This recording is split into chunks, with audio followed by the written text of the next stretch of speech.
ओम शांति। कल सभी ने बाबा के कल की जो मुरली थी 24/10/2010 की मुरली वालों की क्या क्वालिफिकेशंस होनी चाहिए। ऐसे ही नहीं भगवान के दिल तख्त पर बैठेंगे, क्योंकि जो दिल तख्त पर बैठता है उसको प्राप्ति बहुत है, बहुत प्राप्ति है। विश्व तख्त से भी ज़्यादा प्राप्ति इस संगम पर हम बच्चों की होती है। तो दिल तख्त नशीन बनने के लिए क्या क्वालिटीज़ चाहिए और उससे प्राप्ति क्या होगी। एक बार दिल तख्त नशीन पर बैठे तो, दिल तख्त पर बैठे तो।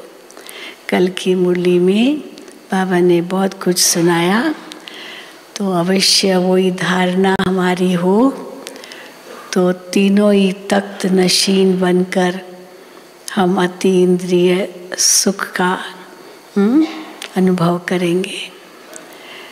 वैसे मुरली की हेडिंग है समय की रफ्तार प्रमाण अभी विशेष स्वभाव संस्कार परिवर्तन करने में तीव्रता लाओ। मनसा द्वारा आत्माओं को भिन्न भिन्न किरणें दो। मनसा सेवा पर भी बाबा ने बहुत जोर दिया और आज बाबा ने हम बच्चों को फिर से याद दिलाया है, तुम क्या बन रहे हो। मनुष्य से देवता बन रहे हो, विश्व के मालिक बन रहे हो। तो नशा तो चढ़ाया है, लेकिन साथ साथ क्या क्वालिटीज़ चाहिए, उसके लिए क्या विशेषताएं चाहिए। बाबा कहते हैं बहुत रॉयल्टी चाहिए। रॉयल्टी, अब रॉयल्टी के कई रूप हैं। कम बोलो, धीरे बोलो, मधुर बोलो, ये भी रॉयल्टी का रूप है। दृष्टि वृत्ति शुद्ध रखो, ये भी रॉयल्टी का रूप है। खान पान शुद्ध हो, ये भी रॉयल्टी का रूप है। साइलेंस में ज़्यादा रहो, आवाज़ में ज़्यादा नहीं आओ। आज बाबा ने उस पर जोर दिया है। बहुत जोर जोर से गीत बजाते ना दुनिया में, तो कनरस बहुत है, तो बहुत आवाज़ में आते हैं। और बाबा कहते तुम बच्चों को साइलेंस में जाना है। यहाँ तक कि बाबा कहते गीतों की भी आवश्यकता नहीं है, ये गीत भी तो आवाज़ में ही लाते हैं ना। हाँ, कभी उमंग उत्साह में आना है, कभी कोई उत्साहहीन है तो गीत बजाते हैं तो थोड़ा उत्साह आए। वो भी बाबा कहते गिने चुने गीत हो, जो जिनको सुनकर आपका उमंग उत्साह और बढ़े। बाकी आज की दुनिया के गीत तो क्या है। इसलिए बाबा हमें वो रॉयल्टी सिखाते हैं। हम क्या बन रहे हैं वो कभी भूलो नहीं। बाबा हमें क्या बना रहे हैं, हम कहाँ विराजमान हैं, तो ये सब बातें अगर बुद्धि में है तो अवश्य रॉयल्टी होगी। तो सुनेंगे बाबा के महावाक्य। आज 2/12/2022 है। हाँ, 2/12/22। मीठे बच्चे, इस पढ़ाई में आवाज़ की आवश्यकता नहीं। बाबा जैसे संपूर्णता की ओर जा रहे थे, बाबा को आवाज़ बिल्कुल पसंद नहीं आता था। कोई आवाज़ नहीं, बिल्कुल इतनी साइलेंस। बाबा के कमरे में जाते थे, बाबा मिलते भी थे लेकिन कम बोलते थे। पता चलता था अभी बाबा व्यक्त हो रहे हैं। दादियों से भी ऐसा ही अनुभव किया। तो हमें भी तो बाप समान, दादियों समान बनना है ना। तो जितना आवाज़ से परे जाएंगे उतना वो अव्यक्त स्थिति का अनुभव करेंगे। मीठे बच्चे, इस पढ़ाई में आवाज़ की आवश्यकता नहीं। यहाँ तो बाप ने एक ही मंत्र दिया है कि बच्चे चुप रहकर मुझे याद करो। प्रश्न है, जिन बच्चों को ईश्वरीय नशा रहता है उनकी निशानी क्या होगी? ईश्वरीय नशा किनको रहेगा, उनकी निशानी क्या होगी? उत्तर, ईश्वरीय नशे में रहने वाले बच्चों की चलन बड़ी रॉयल होगी। ये बहुत बड़ी विशेषता होगी। ईश्वरीय नशे में रहने वाले बच्चों की चलन बड़ी रॉयल होगी। दूसरा, मुख से बहुत कम बोलेंगे। तीसरा, उनके मुख से सदैव रत्न ही निकलेंगे। वैसे भी रॉयल मनुष्य बहुत थोड़ा बोलते हैं।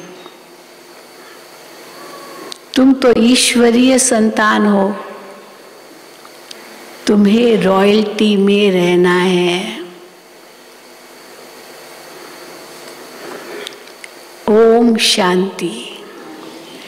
बेहद का बाप बैठ बेहद के बच्चों को समझाते हैं।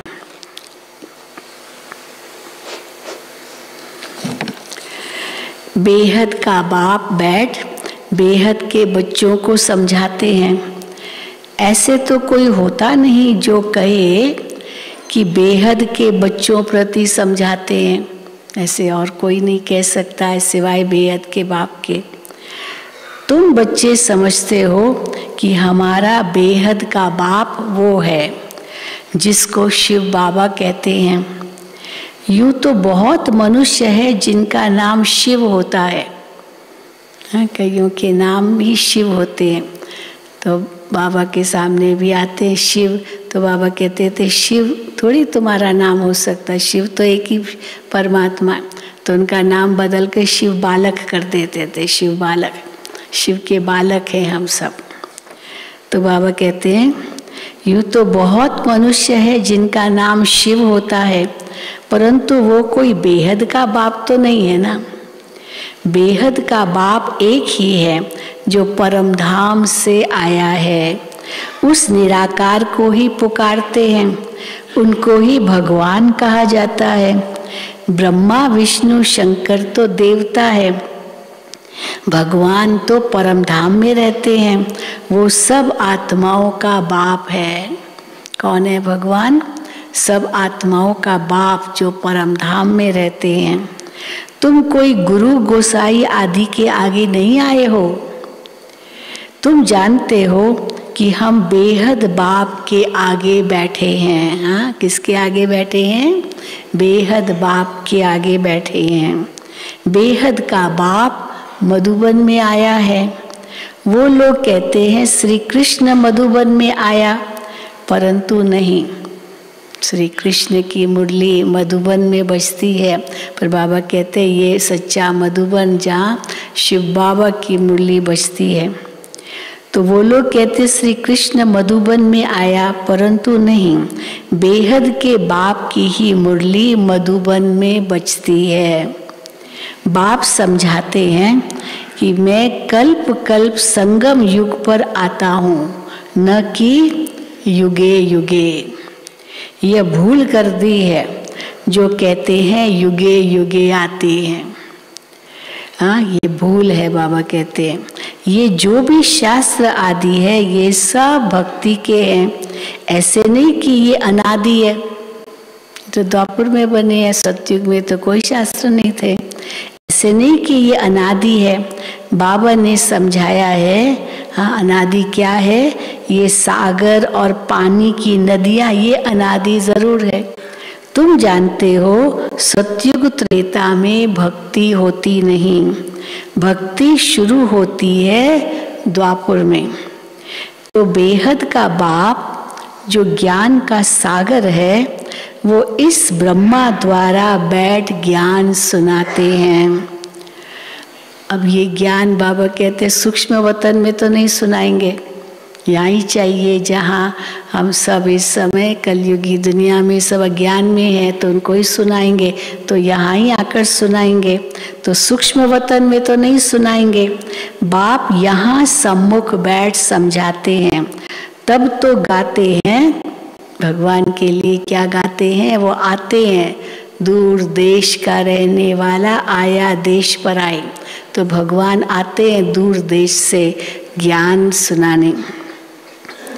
तो गाते हैं दूर देश के रहने वाले आए देश पर आए। तुम जानते हो हम आत्माएं ब्रदर्स हैं, दूर देश के रहने वाले। हम भी उसी दूर देश के रहने वाले, हम भी थोड़ी कोई यहाँ के रहने वाले हैं।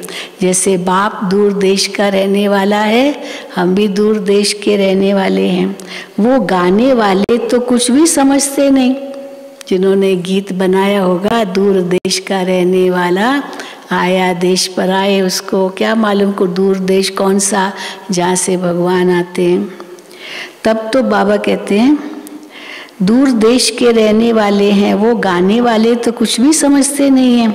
तुम मुसाफिर हो, दूर देश से आए हो पाठ बजाने। तुम जानते हो ये कर्म क्षेत्र है। इस कर्म क्षेत्र पर क्या होता है? बाबा कहते हैं यहाँ हार और जीत का खेल चलता है। इस कर्म क्षेत्र पर हार और जीत का खेल चलता है ना। खेल माना ही हो ना, कभी हार कभी जीत। सदा ही जीत तो नहीं होती, सदा हार भी नहीं होती है। तो ये हार और जीत का खेल यहाँ इस कर्म क्षेत्र पर चलता है। ये भी बाप समझाते हैं। सब मनुष्य चाहते हैं शांति मिले। हर एक के मन में आता है शांति मिले। शांति कोई मुक्ति धाम के लिए नहीं कहते हैं। ऐसे नहीं कि शांति मिले माना मोक्ष मिले, चले जाएं इस दुनिया से। वो यहाँ जीवन में रहते, दुनिया में रहते शांति चाहते हैं। तो शांति कोई मुक्ति धाम के लिए नहीं कहते, यहाँ रहते शांति मांगते हैं। परंतु यहाँ तो मन की शांति मिल न सके। हाँ, सतयुग में जरूर थी पर कलयुग में तो नहीं है ना। तो बाबा कहते यहाँ रहते मन की शांति मिल न सके। सन्यासी लोग शांति के लिए जंगल में चले जाते हैं।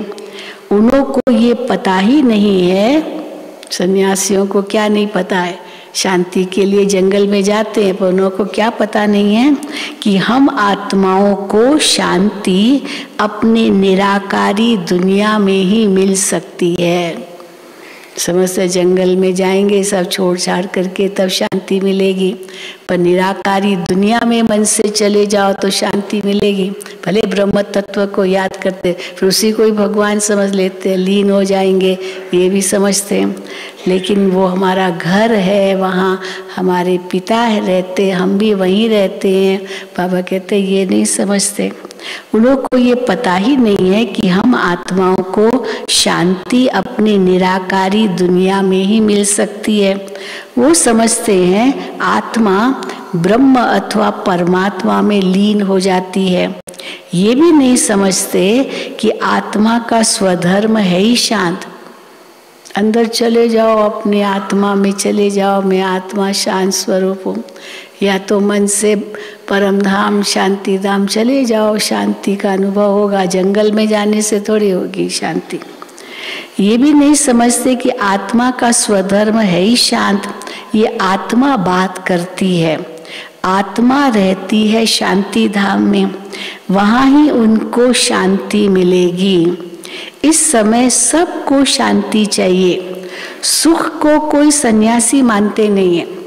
सन्यासी कभी नहीं कहेंगे सुख चाहिए, क्योंकि सुख को तो मानते ही नहीं है, स्वर्ग को भी नहीं मानते हैं, बस मोक्ष मोक्ष, दुनिया में आना ही नहीं है। उनको कहो ना ये दुनिया ही स्वर्ग थी, यहाँ बहुत सुख था, मानेंगे नहीं। तो इसलिए बाबा कहते हैं इस समय सबको शांति चाहिए। सुख को कोई सन्यासी मानते नहीं, निंदा करते हैं। और इस सुख की क्या निंदा करते हैं कि दुनिया में तो सुख हो ही नहीं सकता है, सुख है ही नहीं, कागविष्टा समान है, अल्पकाल का सुख, इसलिए सुख है ही नहीं। तो निंदा करते हैं क्योंकि शास्त्रों में दिखाया है। क्यों सुख की निंदा करते या कहते सुख हो ही नहीं सकता, या अगर है तो अल्पकाल का ही है। क्यों? क्योंकि दिखाया है शास्त्रों में कि सतयुग त्रेता में भी कंस जरासंधी थे, सतयुग त्रेता में भी राक्षस थे, अब वहाँ भी राक्षस थे, तो वो दुखी देंगे तो दुख कैसे होगा कभी भी इस संसार में, सुख कैसे होगा कभी भी संसार में, दुखी दुख है। तो बाबा कहते हैं निंदा करते क्योंकि शास्त्रों में दिखाए कि सतयुग त्रेता में भी कंस जरासंधी थे, लक्ष्मी नारायण को तो भूल गए हैं। वो भूल गए कि उनकी दुनिया में, उनके राज्य में, विश्व में सुख था। लक्ष्मी नारायण को भूल गए हैं, तमो प्रधान बुद्धि हो गए हैं। तो बाप कहते हैं मैं हूँ निराकार। वो लोग कहते हैं परमात्मा नाम रूप से न्यारा है। अब ये भी कह देते हैं परमात्मा के लिए वो नाम रूप से न्यारा है। एक तरफ महिमा गाते हैं, कितनी महिमा गाते हैं ईश्वर की, सागर को स्याही बनाओ, पेड़ों को कलम बनाओ, आदि आदि, तो भी नहीं पूरी होगी महिमा। तो एक तरफ महिमा गाते हैं, फिर कह देते हैं सर्वव्यापी है। अच्छा सर्वव्यापी है तो उसके गुण कहाँ है? इतनी उसकी जो महिमा गाई वो गुण कहाँ दिखाई तो नहीं देते, तो सर्वव्यापी कहने का कोई अर्थ ही नहीं है। फिर कह देते सर्वव्यापी है, फिर कह देते नाम रूप से न्यारा है। अभी सर्वव्यापी मतलब सारे ही नाम रूप उनके ही है। तो सब बाबा कहते हैं मूंझ गए हैं। जब नाम रूप से न्यारा है फिर सर्वव्यापी कैसे होगा? आत्मा का भी रूप जरूर है, आत्मा का भी रूप है। कोई कह नहीं सके कि आत्मा नाम रूप से न्यारी है। कहते हैं हाँ आत्मा नाम रूप से न्यारी नहीं है, तो क्या कहते हैं? कहते हैं भ्रकुटी के बीच में चमकता एक अजब सितारा, माना वो भी एक सितारा है तो उसका स्वरूप तो है ना। तो आत्मा ही एक शरीर छोड़ दूसरा लेती है, परमात्मा पुनर्जन्म नहीं लेते। अंतर क्या है आत्मा और परमात्मा में? आत्मा और परमात्मा का रूप एक जैसा है, लेकिन आत्मा जन्म मरण के चक्र में आती है, परमात्मा नहीं आते। परमात्मा पुनर्जन्म नहीं लेते, जन्म मरण में मनुष्य आते हैं। अब ये है तुम्हारी पढ़ाई, ये ज्ञान जो बाबा देती है पढ़ाई है। पढ़ाई में कोई बाजा गाजा नहीं बजाते। अब स्कूल में जाओ, वहाँ गाजे बाजे थोड़ी बजेंगे, वहाँ तो पढ़ाई होती है। कितनी साइलेंस चाहिए स्कूल में भी पढ़ाई के समय। पढ़ाई में कोई बाजा गाजा नहीं बजाते। तो तुम्हारी पढ़ाई होती है सवेरे सवेरे, उस समय जब आप दुनिया में, हाँ बाबा कहते सब सोए होते हैं, और तुम्हारी पढ़ाई उस समय होती है सवेरे सवेरे। उस समय मनुष्य सोए रहते हैं। कितने इस समय सोए होंगे दुनिया में, तो क्या नहीं। तो उस समय मनुष्य सोए रहते हैं। वास्तव में तुमको तो रिकॉर्ड बजाने की भी दरकार नहीं है। हम तो आवाज से परे जाते हैं। ये तो निमित्त सबको जगाने के लिए बजाने पड़ते हैं। यहाँ भी बजता है ना सवेरे 3:30 बजे का भी, फिर 4 बजे का भी। तो बाबा कहते निमित्त मात्र बजाने पड़ते सबको जगाने के लिए। मुरली पढ़ने अथवा सुनने में आवाज़ बाहर नहीं जाता है। हाँ, बाबा के समय तो माइक्रोफोन था ही नहीं। बाबा तो ऐसे ही मुरली चलाते थे हिस्ट्री हॉल में। तो बाबा कहते हैं मुरली पढ़ने अथवा सुनने में आवाज़ बाहर नहीं जाता है। पढ़ाई में आवाज़ होता ही नहीं है। बाबा कहते माइक पर कैसे बाबा की पढ़ाई चलेगी, तो बहुत आवाज़ हो जाएगा। बाबा को तो आवाज़ बिल्कुल पसंद नहीं था। तो बाबा कहे मुरली पढ़ने अथवा सुनने में आवाज़ बाहर नहीं जाता है। पढ़ाई में आवाज़ होता ही नहीं है। बाप बैठ मंत्र देते हैं। ये पढ़ाई में हाँ बाबा मंत्र देते हैं। बच्चे चुप रहकर मुझे याद करो, चुप रहकर मुझे याद करो। यहाँ कोई गुरु आदि तो है नहीं जो बैठ एक एक को कान में मंत्र दे। कान में मंत्र नहीं देते, सबको खुला मंत्र देते हैं, मन मना भव। फिर कह देते किसको भी सुनाना नहीं। गुरु कहेगा कान में मंत्र डालेंगे, फिर कहेंगे किसी को सुनाना नहीं। यहाँ तो वो बात नहीं है। बाबा तो ज्ञान का सागर है। ये है गीता पाठशाला। तो पाठशाला में मंत्र दिया जाता है क्या? गुरु तो मंत्र देगा, वो भी कान में डालेगा, फिर कहेगा किसको सुनाना नहीं। अब पाठशाला में कोई मंत्र थोड़ी होता, वहाँ तो टीचर पढ़ाता है सबको एक जैसा एक साथ। तो पाठशाला में मंत्र दिया जाता है क्या? तुम जब किसको पर्सनल समझाते हो तो रिकॉर्ड बजाते हो क्या? जब 7 दिन का कोर्स किसी को कराते इंडिविजुअल, तो रिकॉर्ड थोड़ी बजाते, सीधा उनको क्लास कराते हैं, उनको ज्ञान सुनाते हैं, योग सिखाते हैं। तो रिकॉर्ड बजाते हो क्या? नहीं। क्लास में भी ऐसे समझाना है। चित्र भी सामने है। जिसने कभी नक्शा ही नहीं देखा होगा तो क्या समझेंगे कि इंग्लैंड कहाँ है, नेपाल कहाँ है। मैप होता है ना, वो हर स्कूल में, हर क्लासरूम में ज़रूर होगा, ताकि स्टूडेंट्स देखे कौन सा देश कहाँ है। तो बाबा कहते हैं चित्र तो सामने चाहिए। जिसने कभी नक्शा ही नहीं देखा होगा तो क्या समझेंगे इंग्लैंड, नेपाल ये सब कहाँ है। अगर नक्शा देखा होगा तो बुद्धि में आएगा। तुम बच्चों को भी चित्रों पर सारा ड्रामा का राज समझाया गया है। ये नॉलेज ऐसी है जो बिगैर चित्रों के भी समझा सकते हो। ज़रूरी नहीं है कि चित्र हो तभी समझा सकेंगे या तभी लोग समझ सकेंगे, चित्रों के बिना भी समझा सकते हो। मनुष्यों को भगवान का कुछ भी पता नहीं है। कल्प की आयु तो लंबी चौड़ी कर दी है। अब तुमको बाप ने समझाया है, तुमको फिर औरों को समझाना पड़े। 4 युगों का 4 हिस्सा करना पड़े, फिर आधा आधा करना पड़े। कैसे 4 युगों का 4 हिस्सा किया, फिर उसमें आधा एक तरफ आधा दूसरा तरफ। तो फिर बाबा कहते हैं फिर आधा आधा करना पड़े। आधा में नई दुनिया, आधा में पुरानी दुनिया।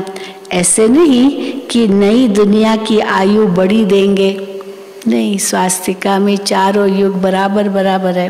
तो ऐसे नहीं कि नई दुनिया की आयु बढ़ी देंगे।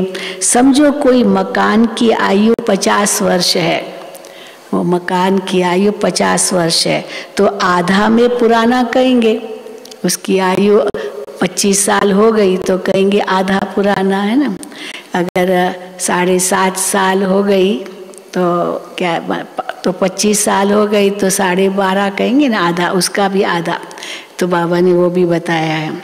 दुनिया का भी ऐसे ही है।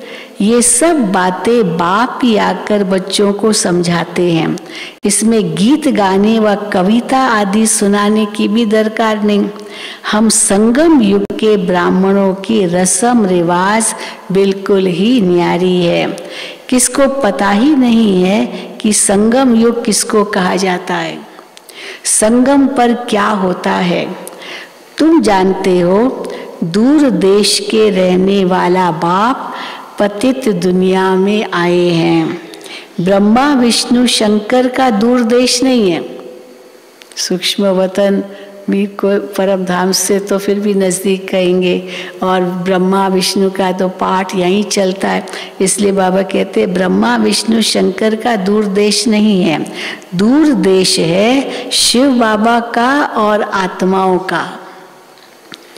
हम सब निराकारी दुनिया में रहने वाले हैं।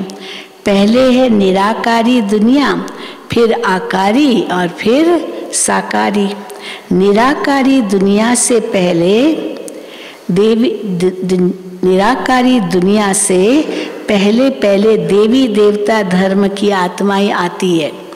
जैसे चक्र शुरू होता है, पहले देवी देवता धर्म की आत्माएं निराकारी दुनिया से आती है। पहले सूर्यवंशी घराना यहाँ था, फिर चंद्रवंशी घराने की आत्माएं आएंगी। सूर्यवंशी घराने की आत्माएं आ गई, फिर चंद्रवंशी घराने की आत्माएं आएंगी। सूर्यवंशी है तो चंद्रवंशी भी नहीं है, केवल सूर्यवंशी है।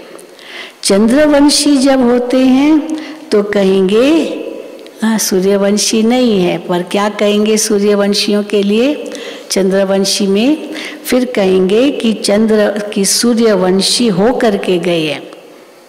मैं पता तो रहेगा ना कि लक्ष्मी नारायण की दुनिया थी, वो हो करके गई है।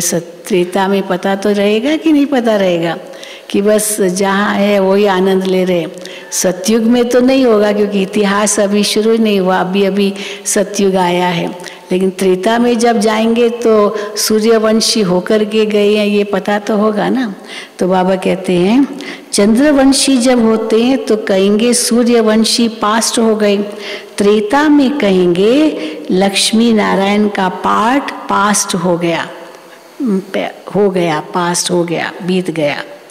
बाकी ऐसे नहीं कहेंगे, क्या नहीं कहेंगे, चंद्रवंशी में ये कहेंगे कि लक्ष्मी नारायण का सूर्यवंशी का पार्ट पूरा हुआ, अभी हम चंद्रवंशी में। पर क्या नहीं कहेंगे, ये नहीं कहेंगे कि फिर वैश्यवंशी और शूद्रवंशी बनेंगे।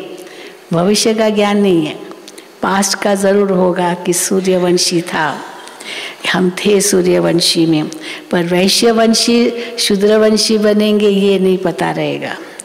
तो बाबा कहते बाकी ऐसे नहीं कहेंगे कि हम फिर वैश्य शूद्र बनेंगे, नहीं।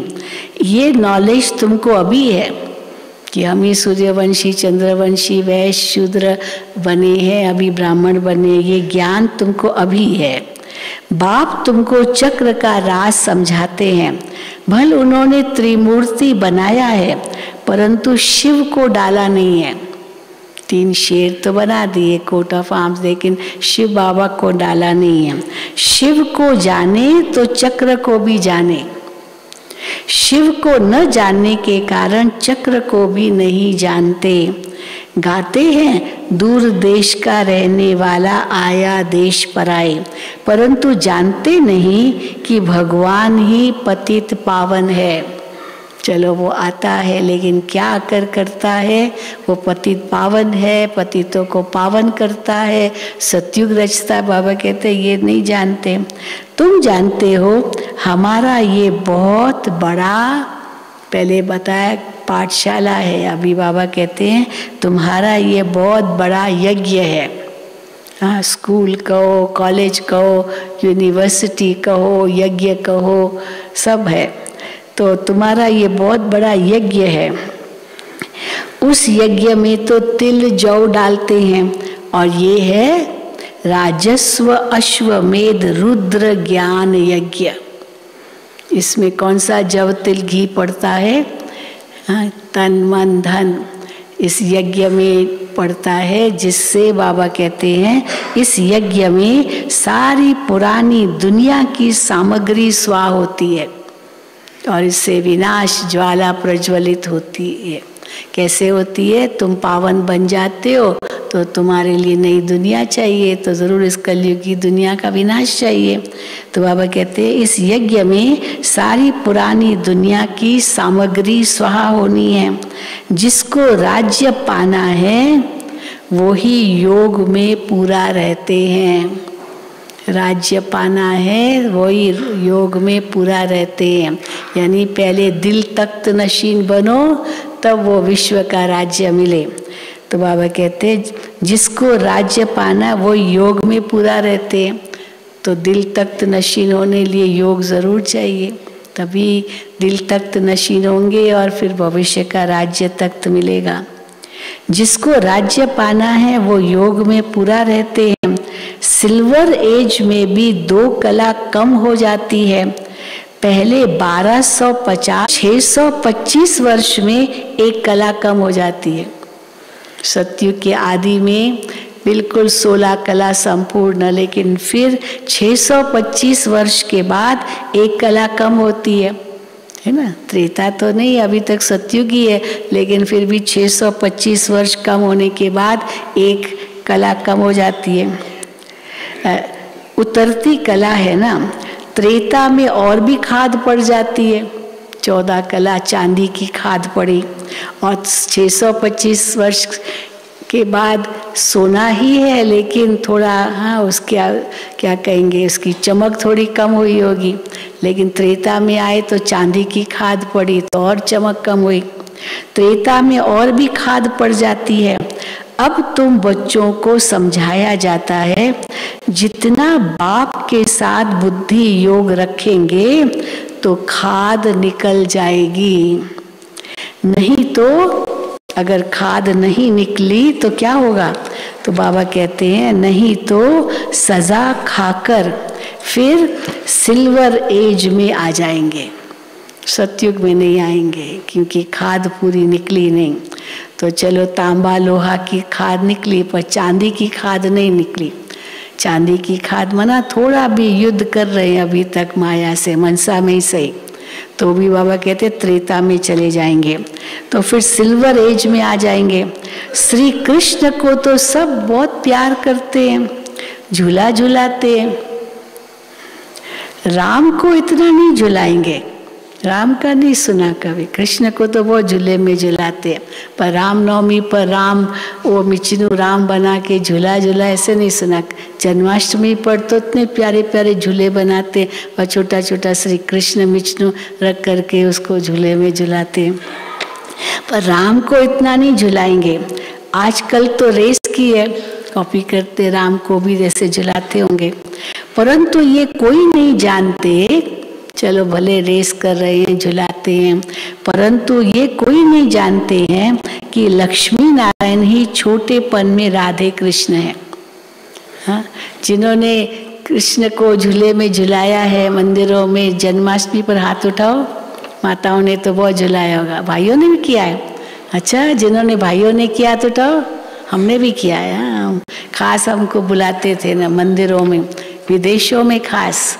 हाँ, वहाँ भी जो हिंदू है वो तो ज़रूर करते हैं, और 12 बजे बुलाते हैं, फिर भाषण रखते हैं, बहुत कुछ करते हैं। तो झूले में नंबर आता है, वो नंबरवार एक लाइन लगती है, हाँ वो झुलाएंगे फिर वो झुलाएंगे, ऐसे झुलाते हैं, बड़ा मज़ा आता है और इतनी खुशी होती है, इतना गीत गाते हैं, बात नहीं पूछो। कृष्ण का जन्म हो गया। तो बाबा कहते हैं परंतु ये नहीं पता कि लक्ष्मी नारायण ही छोटेपन में राधे कृष्ण हैं। राधे कृष्ण पर बहुत दोष लगाए हैं, बेचारे श्री कृष्ण पर तो कितने कलंक लगाए। लक्ष्मी नारायण पर कोई दोष नहीं है। श्री कृष्ण तो छोटा बच्चा है, अब छोटे बच्चे पर क्या कलंक, क्या दोष। हाँ तो बाबा कहते पर बहुत कलंक लगाए हैं। हाँ क्या क्या कलंक लगाए हैं, मक्खन चोर, क्या वस्त्र हराए चुराया, न जाने क्या क्या। तो बाबा कहते हैं छोटा बच्चा तो बच्चा और महात्मा समान होते हैं। बच्चा तो कितना शुद्ध पवित्र होता है। बच्चा और महात्मा समान कहते हैं। महात्मा लोग तो संन्यास करते हैं, उनको तो फिर भी दुनियादारी का पता है, पर छोटे बच्चों को तो कुछ भी पता नहीं। तो महात्मा लोग तो संन्यास करते हैं। अब श्री कृष्ण तो पतित था ही नहीं जो संन्यास करे। वो क्यों संन्यास करेगा, सत्युग में तो पतित ही नहीं था। छोटा बच्चा पवित्र होता है, इसलिए उनको सब प्यार करते हैं। पहले है सतो प्रधान, फिर सतो रजो तमो में आते हैं। श्री कृष्ण को सब बहुत याद करते हैं। बाबा का मन मना भव मंत्र तो बहुत नामी ग्रामी है। गीता में आता है, 2 बार आता है मन मना भव। तो बाबा कहते हैं ये बहुत नामी ग्रामी मंत्र है। देही अभिमानी बनो, देह के सब धर्म छोड़ो। ये ज्ञान तुम कोई भी धर्म वाले को दे सकते हैं। बेहद का बाप कहते हैं। अब मुसलमानों को भी कैसे दे सकते हैं ज्ञान। बेहद का बाप कहते हैं अल्लाह को याद करो। आत्मा अल्लाह का बच्चा है, ऐसे कह बताना चाहिए। आत्मा अल्लाह का बच्चा है। आत्मा कहती है खुदा ताला, खुदा ताला शब्द भी यूज करते हैं।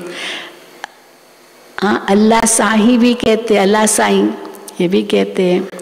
जब अल्लाह कहते हैं तो जरूर आत्मा का बाप निराकार है, उनको ही सब याद करते हैं। अल्लाह कहने से जरूर नजर ऊपर जाएगी। जब अल्लाह कहते हैं तो नजर ऊपर जाती है। बुद्धि में आता है कि अल्लाह ऊपर में रहते हैं। ये है साकार सृष्टि, हम वहाँ के रहने वाले हैं। हाँ हम यहाँ के रहने वाले नहीं हैं, हम वहाँ के रहने वाले हैं। तो बाप कहते हैं हम भी मुसाफिर, तुम भी मुसाफिर, है ना। शिव बाबा भी मुसाफिर, हम सब बच्चे भी मुसाफिर। परंतु क्या अंतर है दोनों मुसाफिरों में। परंतु तुम मुसाफिर पुनर्जन्म में आते हो और मैं मुसाफिर पुनर्जन्म में नहीं आता हूँ। मैं तुमको छी पुनर्जन्म से छुड़ाता हूँ। ऐसे नहीं कि मैं पुनर्जन्म से तुमको छुड़ा देता हूँ, लेकिन जो छी पुनर्जन्म है द्वापर कलयुग वो तो बाद में फिर जाएंगे, पर छी पुनर्जन्म से छुड़ाता हूँ। सतयुग में पावन पुनर्जन्म होंगे। मैं तुमको छी पुनर्जन्म से छुड़ाता हूँ। इस रावण राज्य में तुम बहुत दुखी हो, तब तो मुझे बुलाते हो।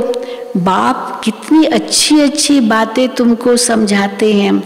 बच्चे अभी खेल पूरा होता है, कितना प्यार से बाबा समझाते हैं। बच्चे अभी खेल पूरा होता है, यहाँ बहुत दुख है। हर चीज़ कितनी महंगी हो गई है, फिर सस्ती थोड़ी होगी। अभी कोई कहे कि इतनी महंगी हो गई है, अभी थोड़ी सस्ती हो जाए। हाँ ऐसे थोड़ी इतनी सस्ती होगी, पहले तो क्या सस्ती थी, अभी उस रूप से थोड़ी सस्ती होगी। तो बाबा कहते हैं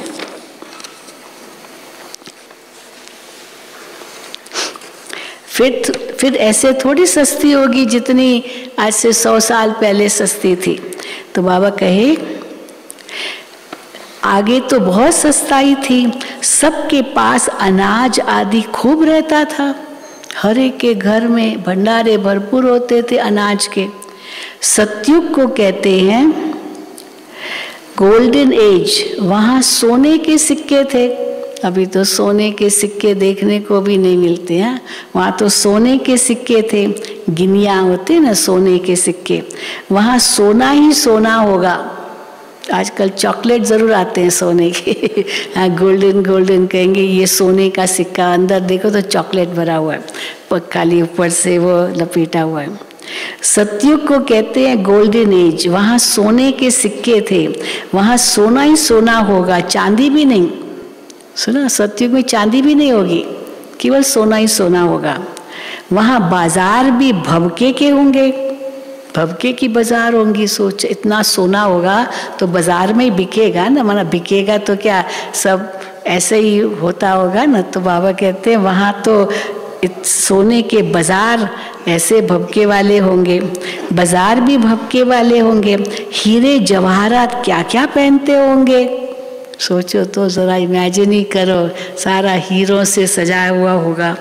हीरे जवाहरात क्या क्या पहनते होंगे।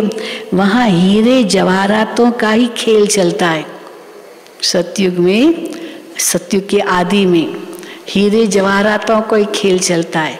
हो सकता है सतयुग के 650 साल के बाद फिर सोना का महत्व होगा, और फिर त्रेता में आए तो फिर चांदी, आत्मा में खाद पड़ी तो चांदी आई होगी। तो पर सतयुग में तो चांदी भी नहीं होगी। यहाँ तो बाबा कहते हीरे जवाहरात फिर क्या क्या क्या पहनते होंगे। वहाँ हीरे जवाहरातों का एक खेल चलता है। खेती बाड़ी भी ढेर होगी, बहुत खेती होगी, बहुत अनाज होगा। यहाँ अमेरिका में अनाज इतना होता है जो जला देते हैं। पहले ऐसे करते थे, अमेरिका में भी बहुत ज़्यादा अनाज तो जला देते थे। अभी तो जो बचत होती है वो बेच देते हैं, भारत को दान करते हैं। उस समय भारत की बहुत दुर्दशा थी, 3 साल तक बारिश नहीं पड़ी थी। हाँ, ये बाबा के दिनों की भी बात है। तो अनाज तो उगा ही नहीं सके, कहाँ चावल तो धान तो कुछ नहीं, अनाज गेहूँ भी नहीं, बहुत सूखा पड़ा था।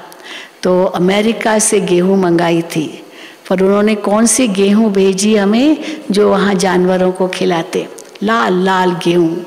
किसने देखी थी वो? हाँ, जो बुजुर्ग होंगे, लाल लाल, इतनी लाल, और बाप रे खाओ तो आटा कैसा। हम बचपन में थे, मतलब मुझे याद है वो खाया ही नहीं जाता था, इतनी सूखी हुई होती थी लाल लाल गेहूँ। लेकिन क्या करें, यहाँ वही गेहूँ अमेरिका की भेजी हुई दान में दे दी भारत को। भारत गरीब है इसलिए वो अनाज, वो गेहूँ भेजी थी। तो बाबा कहते हैं हाँ, भारत को दान करते हैं। भारत की गति देखो क्या हो गई है। बाप कहते हैं मैंने तुमको कितना राज्य भाग्य दिया था। तुम्हारा देवी देवता धर्म बहुत सुख देने वाला है, उनको ही कहा जाता है गोल्डन एज। मोहम्मद गजनवी कितने हीरे जवाहरातों के माल लूट कर ऊँट भर भर कर ले गया, कितनी बार चढ़ाई की। यहाँ ऐसे नहीं कि एक बार, और कितने ऊँट लाया होगा और वो भर भर करके ले गया। कितना माल उठाया होगा, गिनती थोड़ी हुई होगी उस समय कितना माल उठा रहा है, कितना माल उठाया होगा, कोई हिसाब थोड़ी कर सकेंगे। अब तुम फिर मालिक बन रहे हो, अब सब वापस आएगा भारत में। हाँ, सब वापस, अब तुम फिर मालिक बन रहे हो। एक मुसाफिर सारी दुनिया को हसीन बनाने वाला है। कब्रिस्तान को बदल परिस्तान स्थापन करते हैं। यहाँ तुम बच्चे आए हो रिफ्रेश होने, मुसाफिर को याद करते हो, मधुबन में आते हो, बाबा के सामने बाबा की मुरली सुनते हो, रिफ्रेश होते हो, मुसाफिर को याद करते हो। तुम भी मुसाफिर हो, यहाँ आकर 5 तत्वों का शरीर लिया है। सूक्ष्म वतन में 5 तत्व होते नहीं, 5 तत्व यहाँ होते हैं जहाँ तुम पाठ बजाते हो। हमारा असली देश तो वहाँ है। इस समय आत्मा पतित बन गई है, इसलिए बाप को पुकारते हैं कि आप आओ, आकर हमको पावन बनाओ। रावण ने हमको पतित बनाकर काला कर दिया है। जब से रावण आया है हाँ, तब से ही हम पतित बने हैं। अब समझते जरूर हैं हम पावन थे, तब तो याद करते हैं, हे पतित पावन आओ, हे पतित पावन आओ। याद करना क्या सिद्ध करता है कि पावन थे, फिर पतित बने हैं, फिर याद करते कि बनाओ आके पावन। हे पतित पावन आओ, कोई तो है जिसको बुलाते हैं। अब आओ बुलाते माना पावन थे, फिर उस किसको बुलाते? जरूर कोई तो है जिसको बुलाते हैं। बच्चे बाप को बुलाते हैं, ओ गॉड फादर। उनका नाम ही है हेवनली गॉड फादर, तो जरूर हेवन ही रचेगा। बाबा ने समझाया है, फिर वही पहली पॉइंट, पढ़ाई में गाजे बाजे की दरकारी नहीं है। बाबा ने कह दिया है, कोई अच्छे अच्छे रिकॉर्ड हैं जो बाबा ने बनवाए हैं। उस समय तो अपने तो गीत नहीं थे, फिल्मी गीत ही थे, लेकिन बाबा कई बार कहते थे ये बाबा ने बनवाया है। उसमें इतना ज्ञान भरा हुआ था, भले वो दुनियावी थे। तो जो बाबा ने बनवाया है, तो जब देखो उदासी आती है तो अपने को रिफ्रेश करने के लिए भल ऐसे ऐसे गीत बजाओ, परंतु जितना आवाज कम करेंगे हाँ तो अच्छा है। रॉयल मनुष्य कम आवाज करते हैं, मुख से थोड़ा बोलना है, जैसे रतन निकलते हैं। तुम ईश्वर के बच्चे हो तो कितनी रॉयल्टी, कितना तुम्हारे में नशा होना चाहिए। राजा के बच्चे को इतना नशा नहीं होगा जितना तुमको रहना चाहिए। सुना, इतना नशा रहे, राजा के बच्चे को भी इतना नशा नहीं होगा। अभी जब ये प्रोग्राम हुआ था, कॉन्फ्रेंस हुई थी, तो कई राजा महाराजा के आए थे बच्चे। मैसूर का जो राजा था उसका बेटा अभी वो सिंहासन पर है, मतलब वो राजा है, बहुत उसको मानते। वो आया था यहाँ, तो उनसे जब बातचीत हुई तो इतनी रॉयल्टी उसमें। उसने ये नहीं बताया कि मैं राजा हूँ।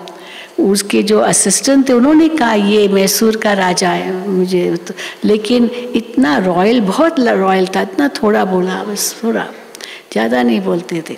और सबसे इतना प्यार से मिला, इतना रॉयल्टी से मिला, तो पता तो चलता है ना वो रॉयल संस्कार का। तो बाबा कहते हैं रॉयल मनुष्य कम आवाज करते हैं, मुख से थोड़ा बोलना है, जैसे रतन निकलते हैं ना, थोड़ा बोलते हैं जैसे रतन निकलते हैं। तुम ईश्वर के बच्चे हो तो कितनी रॉयल्टी, कितना तुम्हारे में नशा होना चाहिए। राजा के बच्चे को इतना नशा नहीं होगा जितना तुमको रहना चाहिए। अच्छा, मीठे मीठे सिकिल दे बच्चों प्रति माता पिता बाप दादा का याद प्यार और गुड मॉर्निंग। रूहानी बाप की रूहानी बच्चों को नमस्ते। हम रूहानी बच्चों की रूहानी बाप दादा को याद प्यार, गुड मॉर्निंग और नमस्ते। धारणा के लिए मुख्य सार, पहला, अपने को सदा रिफ्रेश रखना है। अपने को सदा रिफ्रेश रखना है, मुख से रत नहीं निकालने हैं। कभी उदासी आदि आए तो बाबा के बनवाए हुए गीत सुनने हैं। दूसरा, देही अभिमानी बनने की प्रैक्टिस करनी है। देही अभिमानी बनने की प्रैक्टिस करनी है। याद में रह खाद निकालने का पुरुषार्थ करना है। याद में रह खाद निकालने का पुरुषार्थ करना है। वरदान, एक की याद में मन को एकाग्र कर मन मना भव रहने वाले एवर रेडी संपूर्ण भव। एक की याद में मन को एकाग्र कर मन मना भव रहने वाले एवर रेडी संपूर्ण भव। सदैव स्मृति में रखो, सदैव स्मृति में रखो कि हर समय एवर रेडी रहना है। आज का वरदान ये एवर रेडी, हम हर समय एवर रेडी रहना है।